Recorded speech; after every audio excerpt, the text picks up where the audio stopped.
Eu vou pedir para você, se não for pedir muito, abrir a sua Bíblia em 1 Reis, no capítulo 17, no primeiro livro de Reis. Esta palavra, o Senhor tem... nós não queremos tratá-la como uma pregação, nós não queremos tratá-la como um sermão, nós queremos tratá-la como uma voz do Espírito, uma voz da profecia para esse tempo, porque é o que o Senhor tem nos falado, de fato e de verdade. Queremos amparar em cima desse texto, mas a verdade é que o Senhor tem nos dado uma palavra, tem nos dado uma voz para que proclamemos o que Ele está fazendo relativamente a esses dias. A gente sempre acredita que a gente precisa compreender os nossos dias. Quem não compreende os seus dias não dá uma resposta para ele. Quem não compreende os seus dias não está preparado para dar uma resposta para o seu tempo. E eu gostaria de falar da pessoa de Elias. Elias é um homem na Bíblia que ele é uma representação profética de um movimento transitório de Deus. Elias, ele é uma representação profética de um movimento espiritual que devolve o governo de Deus sobre a face da terra. Elias, ele é um movimento no reino do Espírito que prepara a chegada física de Deus, uma manifestação palpável de Deus na terra. É por isso que o Senhor, o próprio Senhor Jesus Cristo, ele diz a respeito de João Batista que ele era o Elias que havia de vir. Por que Jesus faz menção de João Batista como sendo um tipo de Elias? Porque antes do reino dos céus vir manifestado físico na pessoa de Jesus Cristo, antes que o reino dos céus pudesse chegar e ser tocado, ser apalpado, ser conversado, que ele viesse de uma forma física, humana na terra, Deus levantou Elias como um preparador, um caminho que preparava a chegada do Messias. João Batista, ele trouxe uma mensagem de arrependimento, de devolver o temor de Deus ao seu povo, para que pudessem receber a chegada do Messias. É muito importante pensar, quem creu na mensagem de João Batista, reconheceu que Jesus Cristo era o Messias. Quem não creu na mensagem de João Batista, não entendeu o tempo da sua visitação. Por isso, o espírito que se move na pessoa de Elias, ele é um espírito que ele devolve uma consciência do tempo que nós estamos vivendo e de como Deus está se movendo.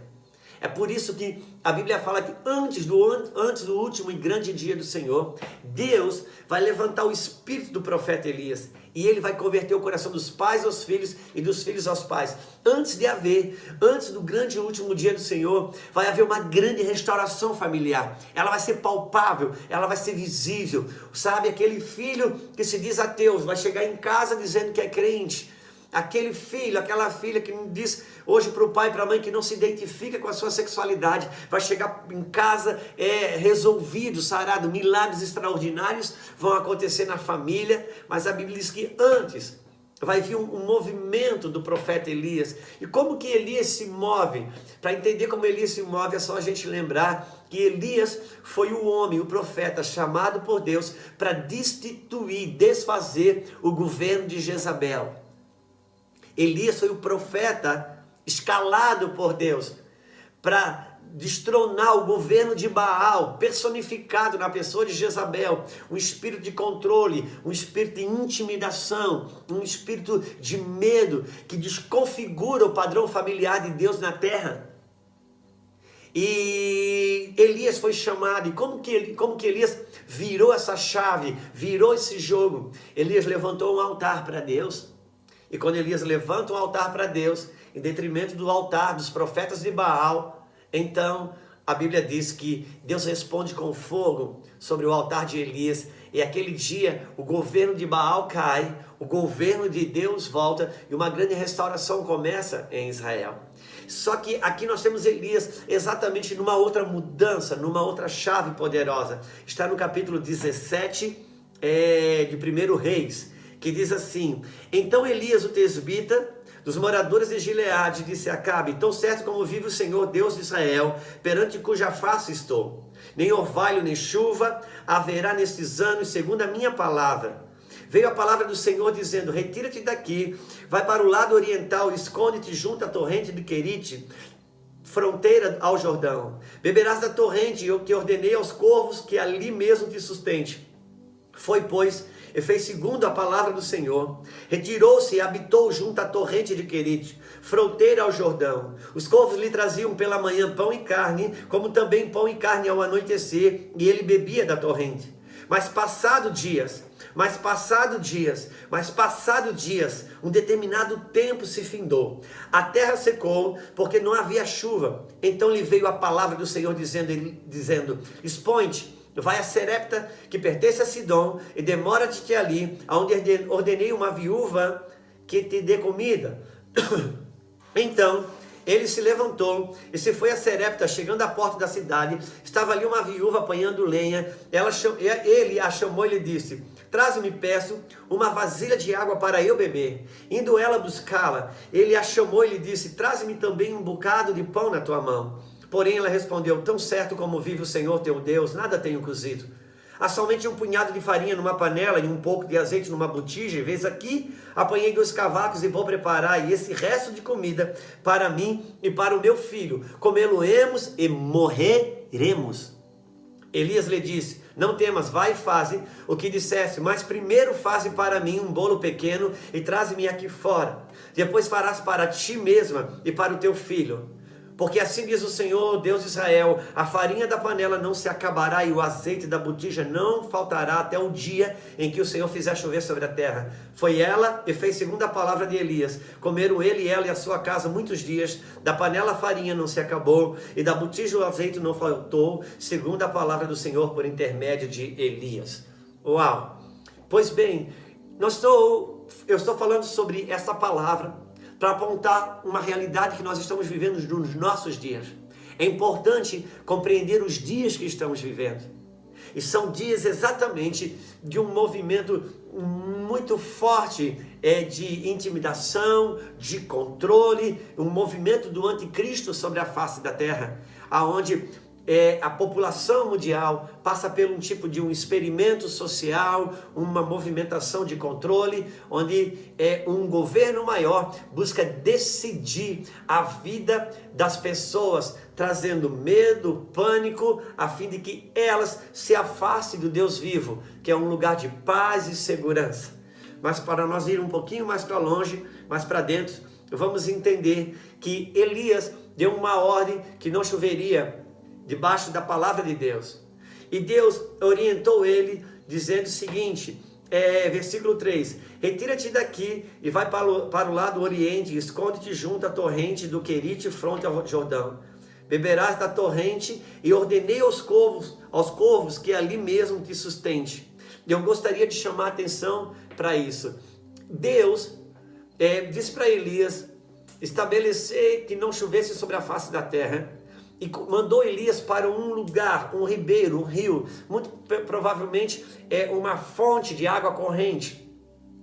E de repente, Deus fala para Elias ali: Elias, eu vou mandar que o corvo te alimente de manhã e que o corvo te alimente à noite. Agora é muito importante os corvos aqui. É importante os corvos aqui, porque se você me permitir, eu vou abrir rapidamente Gênesis capítulo 8, no versículo 5, quando as águas do dilúvio estão baixando, diz assim no versículo 5, capítulo 8 de Gênesis, versículo 5, e as águas foram minguando até o 10º mês, em cujo primeiro dia apareceram os cimos do monte. Ao cabo de 40 dias, abriu Noé uma janela que fizera na arca, e soltou um corvo, o qual, tendo saído, ia e voltava, até que se secaram as águas sobre a terra. Depois soltou uma pomba. Vou voltar para vou voltar para 1 Reis, capítulo 17. Eu só queria fazer essa menção para você. Por quê? Porque quando as águas do dilúvio começaram a baixar, começaram a minguar, e Deus disse para Noé: abre a janela da arca. E antes dele liberar uma pomba que mostrava a abertura de um novo tempo glorioso em Deus, antes dele liberar a pomba que mostra o movimento do Espírito Santo abrindo um novo ciclo de graça e favor sobre os homens e sobre a face da terra. Antes disso, Noé libera um corvo. Por quê? Porque o corvo, na Bíblia, ele demarca o findar de um tempo, de um secar de águas. Assim como o corvo determinou o findar das águas naqueles dias na vida do profeta Elias, o corvo também foi a figura que representou o findar das águas do dilúvio. O corvo, ele representa um findar, um ciclo de Deus sobre a face da terra que se fecha, um movimento de Deus que se fez. Um rio fala dos movimentos das águas de Deus, uma movimentação, uma dinâmica do Senhor sobre a face da terra.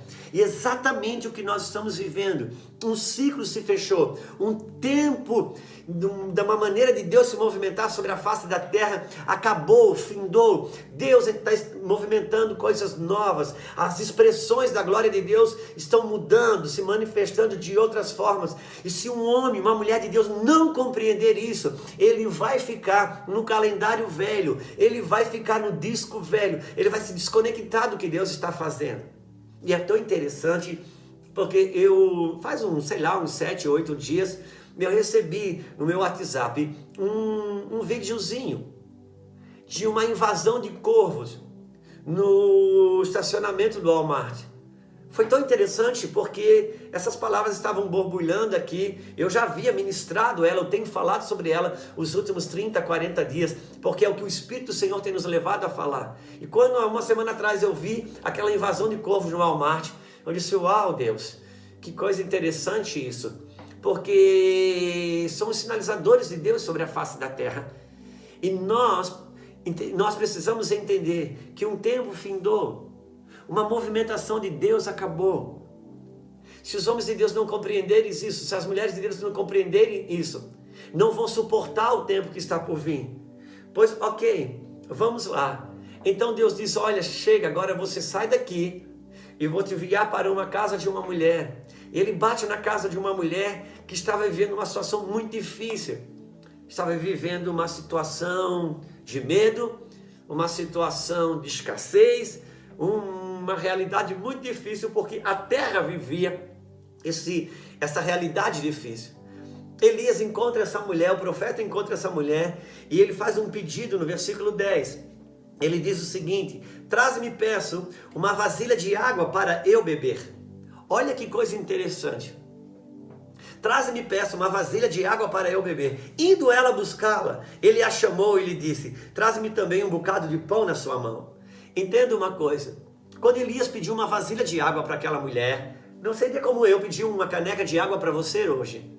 Porque água hoje não é um problema, mas naqueles dias era um problema. Água, naqueles dias era um problema, os rios haviam secado. Um copo d'água, uma vasilha d'água, representava muito. Quando o profeta Elias, que representava Deus na vida dela, disse, me dá uma vasilha d'água, ela prontamente atendeu. Ela prontamente foi. Mas quando ela estava indo, o profeta chama ela de volta e disse, me dá também alguma coisa para comer. E ela disse, agora ficou difícil. Porque eu só tenho em casa um pouquinho de azeite na botija, um pouquinho de farinha numa panela. Eu vou fazer um prato de comida e meu filho vamos comer e vamos morrer. Ficou difícil para aquela mulher responder para essa petição divina. Ficou difícil para aquela mulher responder para esse clamor do céu sobre a vida dela. Agora deixa eu lhe dizer uma coisa. Deixa eu te dizer o que representa e o que significa isso. Quando Elias diz, traga uma vasilha d'água, ela prontamente foi. Quando eles tragam alguma coisa para comer também, ali ela travou. Sabe o que Deus estava dizendo? Ele estava dizendo exatamente o que Ele está falando para os nossos dias. Ele estava dizendo, olha, a vasilha d'água que você está disposto a me dar quando eu te peço, ela foi bom, até aqui ela te ajudou, até aqui ela edificou a tua fé, ela te trouxe até aqui, mas para os tempos que estão por vir, eu estou pedindo de você uma nova medida, uma nova medida de consagração, uma nova medida de oração, uma nova medida de temor, porque o que te trouxe até aqui não será o suficiente para te levar adiante. O que te trouxe até aqui não vai te dar suporte para a chave que eu estou virando, não vai dar suporte para os tempos que estão vindo. Por quê? Porque Deus mudou um tempo sobre a face da terra, e vai vir corte significativo entre o que é e o que não é, entre o que se limpa e o que se suja. Quem viveu uma vida mais ou menos em Deus até aqui, não vai suportar o que está chegando sobre a face da terra. E ao mesmo tempo, Deus está dizendo, só que eu não quero que você fique de fora. A oração que você me deu até aqui, essa vasilha d'água, ótimo. Sabe, o teu temor que você me deu até aqui, essa vasilha d'água, ótimo. A prioridade que você tem me dado até aqui foi bom. Agora eu estou te pedindo algo, que eu preciso que você acesse uma provisão que eu tenho liberada para esse tempo difícil sobre a sua casa. Mas você vai precisar abrir mão dos seus temores para entrar nisso que eu estou te propondo. Por que eu digo isso? Porque naqueles dias havia uma agenda sobre a face da terra.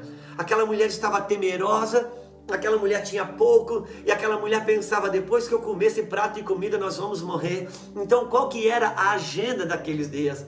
A agenda daqueles dias era escassez, medo e prenúncio de morte. Uau! Qual é a agenda dos nossos dias sobre a face da terra? Escassez, medo e prenúncio de morte. Então Deus diz para aquela mulher, pega o seu último prato de comida e dá para mim. Você conhece Deus, eu também conheço, numa medida, mas conhecemos. Você acha que Deus queria tirar o último prato de comida daquela mulher? Obviamente que não. Mas Deus queria tirar daquela mulher uma coisa. Qual? O medo de ficar sem. Porque esse era o medo dela. Eu vou comer, eu vou acabar, eu vou ficar sem. Deus não quer tirar nada da sua vida, mas Ele quer arrancar os seus medos para que você possa entrar no que o Espírito da profecia está propondo para você. Então é muito interessante, porque aquela mulher estava numa agenda. Uma agenda de medo, uma agenda de escassez e prenúncio de morte. Só que sobre a casa daquela mulher taxiava, pairava uma provisão, querendo entrar ali, mas não podia, a não ser que ela se conectasse com a voz profética, a não ser que ela se conectasse com o Espírito da profecia, a não ser que ela se conectasse com a palavra de Deus vinda sobre a sua casa. Entenda, nós vivemos dias de escassez, dias de prenúncio de morte, dias de medo, mas ao mesmo tempo há uma provisão de Deus querendo entrar na sua casa, e precisa que você se conecte com o Espírito da profecia, com a palavra da verdade, para que entrando, se conectando com o Espírito da profecia, então há uma palavra para você. E qual que é? O azeite da sua botija, ela não vai acabar, a farinha da panela não vai acabar, virá uma provisão de Deus sobre a tua vida. E eu não estou falando de dinheiro na conta corrente, eu não estou falando de você ter comida em casa com fartura, não, porque azeite e trigo, farinha, pão na Bíblia fala de palavra de Deus, e azeite fala de unção de Deus, de um homem, uma mulher de Deus, que não importa como o mundo se estoura do lado de fora, mas dentro do seu lar, dentro da sua casa, Deus é vivo, Deus é real, não falta instrução, não falta sabedoria, não falta graça para conduzir a sua vida e os seus. Portanto, é preciso se conectar com o Espírito da profecia, se conectar com o que Deus está falando no nosso tempo. E Deus está dizendo, eu sequei o rio do lado de fora, e que estou querendo trazer avivamento para dentro da casa. Deus está dizendo, eu parei a movimentação do lado de fora, e eu estou querendo entrar dentro do lar, dentro da sua casa. A casa que se conectar com o Espírito da profecia vai viver uma provisão desse tempo de uma forma sobrenatural. Você não vai explicar como, mas uma coisa é certa, da botija o azeite não vai acabar, e da panela a farinha não vai acabar. Mas eu não quero trabalhar nisso de forma figurada ou por meio de uma pregação, não. Isso é uma instrução. O Senhor, Ele tem falado, Ele está chamando os seus filhos, Ele está chamando as suas filhas de uma agenda de distração, de uma agenda de intimidação, de uma agenda de correr atrás das coisas para voltar-se para Ele. Porque Ele quer instruir você. Ele quer instruir a sua casa. Eu é que sei os pensamentos que tenho sobre vós, diz o Senhor. Pensamentos de paz e não de bem. Sabe? Pensamentos de paz, né? E não de mal. Sabe de uma coisa? O Senhor tem soprado aos nossos corações. Ele tem instruído a nossa casa e tem nos encorajado a instruir a outros. É por isso que aceitamos o convite de poder estar repartindo isso com você. O Senhor é que sabe os pensamentos que Ele tem sobre você. E Deus está querendo instruir o seu povo. Entenda, são dias que há muita distração. E nossa vida estava bastante corrida. E eu tenho dito uma coisa: Deus escondeu o nosso futuro para nos devolver a eternidade. A eternidade, ela não trabalha com o futuro. A eternidade trabalha com o dia de hoje. Se hoje ouvires a voz do Espírito, não endereçais os vossos corações. A eternidade, ela não trabalha com o passado. A eternidade, ela não trabalha com o futuro. A eternidade, ela trabalha com o dia de hoje. A eternidade, ela não prepara um futuro para você. A eternidade prepara você para o futuro, seja ele qual for. Você estará firme e será vencedor. Sabe, alguém falou que ansiedade é excesso de futuro. Assim como o passado é excesso de mágoa e de amargura. Por isso que Deus quer nos trazer no presente. Porque a eternidade você acessa no presente. E uma vez acessada a eternidade, então sim, você pode mexer tanto no seu passado quanto no seu futuro.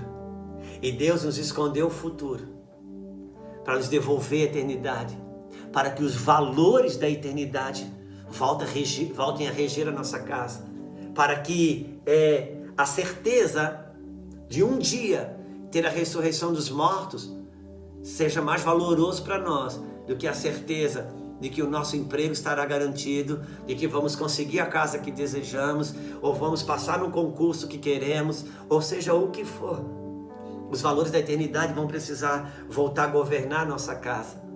E aquela mulher estava recebendo uma visitação de Deus. Ela olhava os jornais, não faltava notícia ruim. Mas uma coisa é você ouvir a terra, e outra coisa é você ouvir o céu. Sabe aqueles dias que Jesus morreu? Jesus falou para os seus discípulos: olha, eu vou morrer, mas depois de 3 dias eu vou ressuscitar. Vão para Jerusalém e me esperem num lugar assim, tal em Jerusalém. Só que 2 discípulos de Jesus que moravam em Emaús, quando Jesus morreu, foi uma decepção para eles. E eles voltaram em casa, estavam indo embora. A orientação de Jesus é que eles tinham que esperar em Jerusalém. Mas eles não, ficaram tão frustrados com a morte de Jesus e do jeito que foi, que eles voltaram para casa. Jesus ressuscita e vai atrás deles. E ali começa uma conversa muito irônica. É uma ironia aquela conversa ali, porque ali, aqueles discípulos de Emaús, representando a igreja tentando provar para Jesus que ele estava morto, e Jesus tentando provar para a igreja que ela estava viva. Muitas vezes é assim conosco. E Jesus vai atrás deles e pergunta: o que está acontecendo, gente? E eles repreendem Jesus e dizem: você é o único forasteiro em Israel que não sabe da última notícia? Aquele que a gente pensava ser o libertador de Israel morreu. Nossos pais mataram. Uau! Só que ainda, depois você olha esse texto em João, eles continuaram dizendo: verdade é que algumas irmãs, algumas discípulas, nossas irmãs de fé, tiveram sepulcro e disseram que a pedra estava removida, que ele não estava lá, havia ressuscitado, mas até agora de nada sabemos. É interessante, porque eles tinham a notícia da ressurreição, eles tinham a notícia da vida, mas eles estavam na agenda da morte. Muitas vezes a gente, como cristão, vive assim.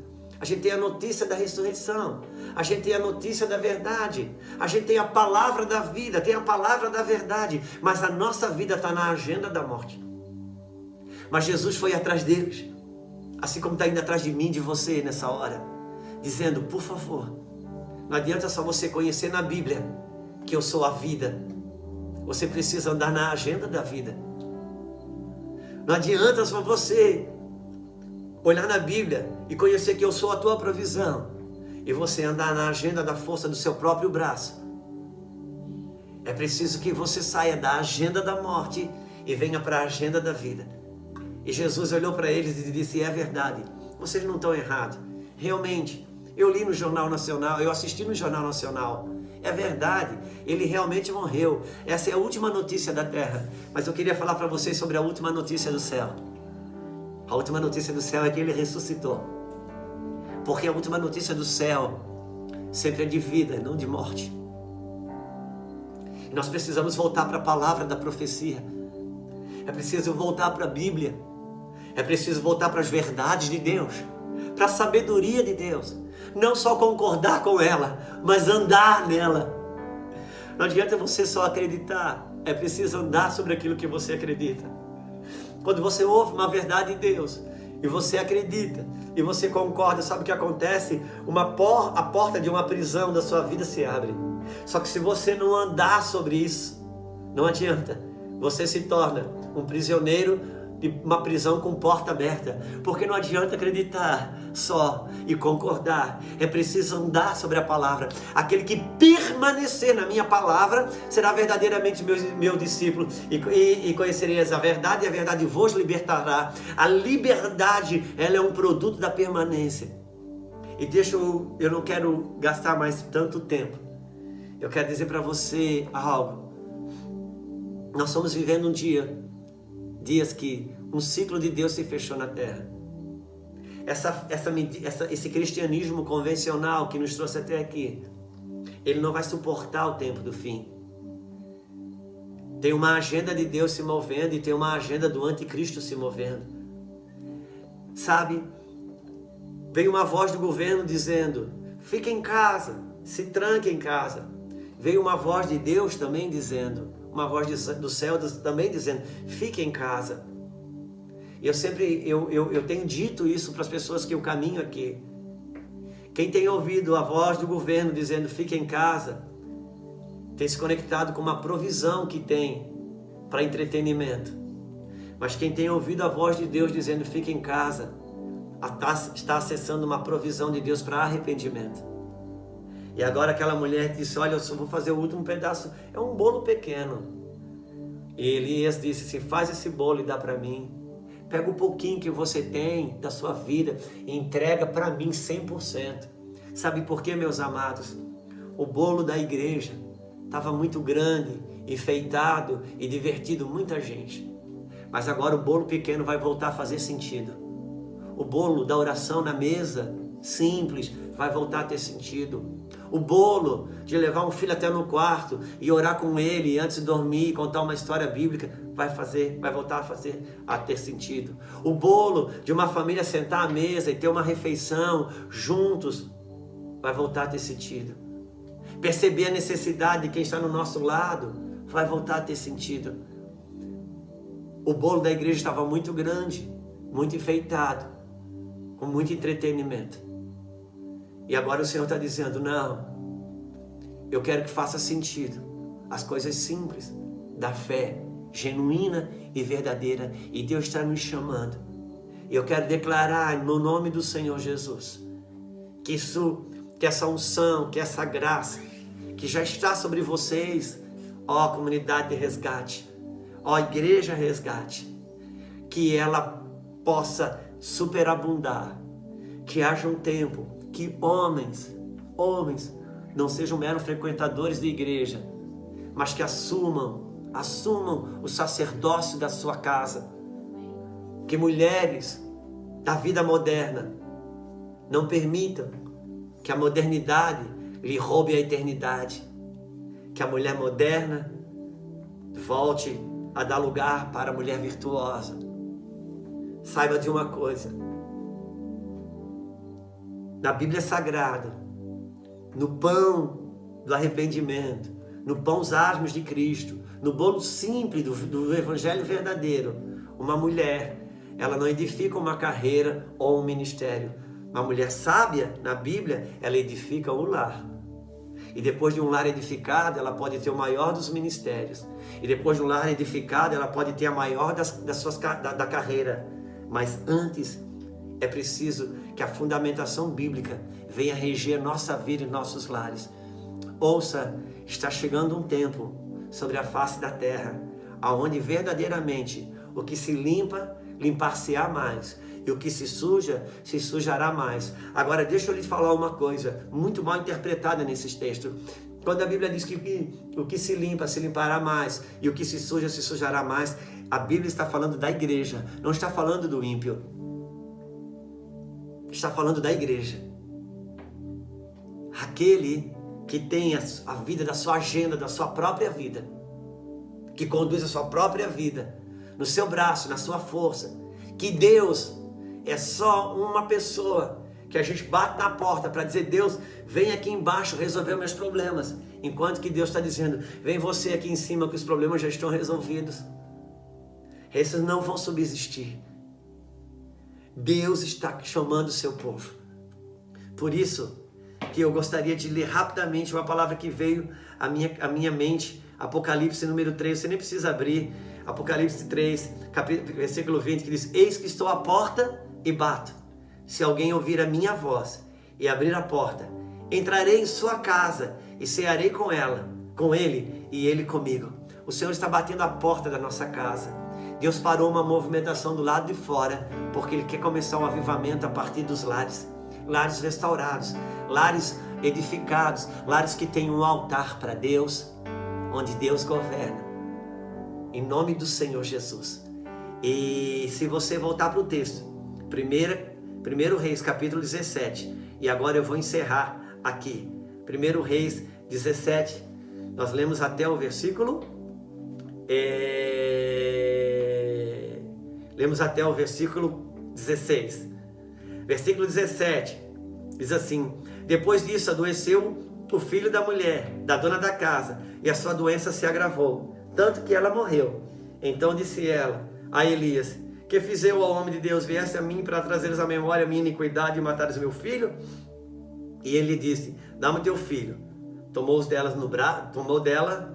dos braços dela e o levou para cima do quarto, onde ele mesmo se hospedava, e deitou em sua cama. Versículo 22. O Senhor atendeu a voz de Elias, e a alma do menino tornou a entrar nele, e viveu. Elias tomou o menino e trouxe do quarto à casa, e o deu à sua mãe, e lhe disse: vê, teu filho vive.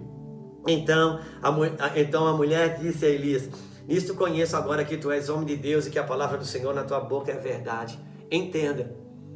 Embora aquela mulher tivesse experimentado agora todo o avivamento que ela experimentou dentro do seu lar, quando ela estava na agenda da morte, ela disse: eu e meu filho, nós vamos comer e depois vamos morrer.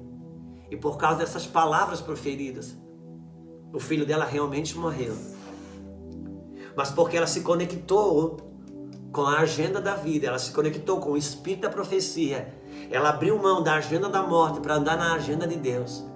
Então, isso pode fazer ressuscitar e trazer de volta o seu filho. O que eu estou querendo dizer com isso?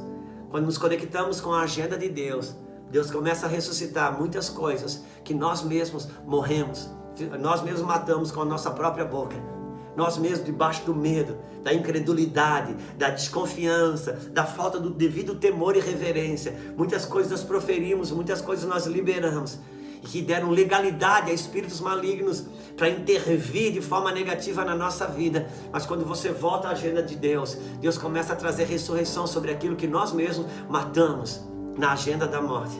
E eu quero profetizar em nome do Senhor Jesus, que ressurreição comece a acontecer dentro do seu lar, na vida dos matrimônios, na vida dos filhos, na vida da sua despensa, na realidade de entender qual o destino que Deus tem para a sua casa, ministério, chamado, vocação, qual o seu sacerdócio, qual o seu chamamento de Deus, porque você não é um acaso. Deus criou você para um propósito, e esse propósito, ele acontece e é elucidado quando nós entramos na agenda dele, ou voltamos para a agenda dele. Por isso eu quero deixar essa palavra no seu coração. Volte-se para a agenda de Deus, como você nunca voltou antes. Volte-se para o Senhor, como você nunca voltou antes, porque Deus, Ele está falando ao coração do seu povo. Eu tenho dito o seguinte, que Deus, Ele desligou a função do microfone modo ambiente para deixar só a função fone de ouvido. Ele parou muita coisa coletiva, porque Ele está querendo falar com os seus filhos no particular e dar a cada um a entender o seu próprio caminho. Que Deus abençoe a sua vida, que Deus abençoe seu coração, que Deus abençoe a comunidade Resgate com força, com glória, que o calendário de Deus, que cada um seja ajustado ao calendário de Deus, porque no tempo de Deus, toda estação, ouça, toda estação tem dentro dela uma provisão. Você pode estar na lua minguante,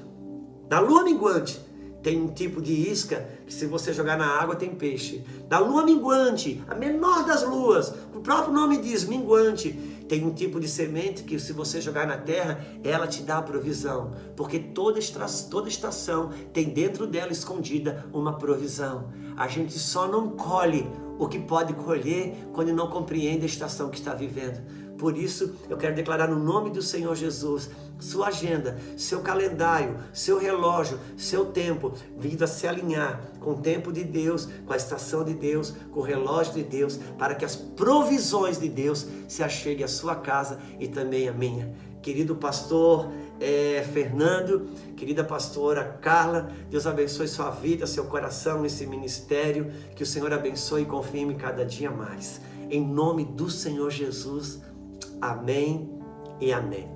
Deus abençoe.